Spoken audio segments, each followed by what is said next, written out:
There is a giant blowing machine here. We'll care about Li Auto's L7. Let's check its pros today. For the largest cone, see it at the end. Then you may decide whether to buy it or not. It's a 5.05 meter long car with 5 big seats, so it has a large trunk. Its depth, width, and height are alright.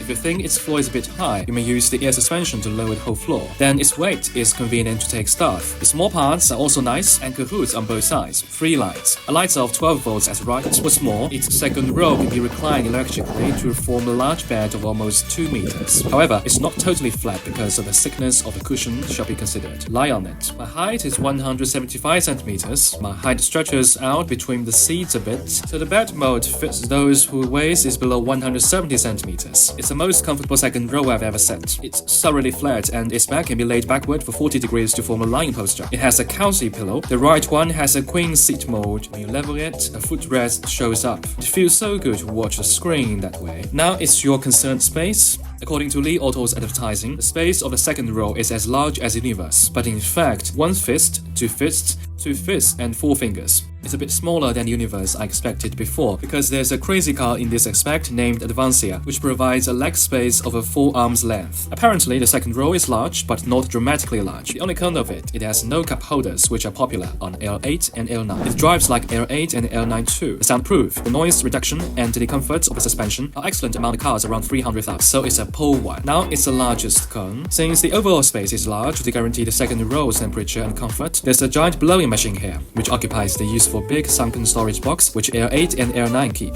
This is a productive car with 5 big seats around 300,000, so it's hard to choose another car to compare with it. What would you like it to be? Tell me in the comments and I will video it.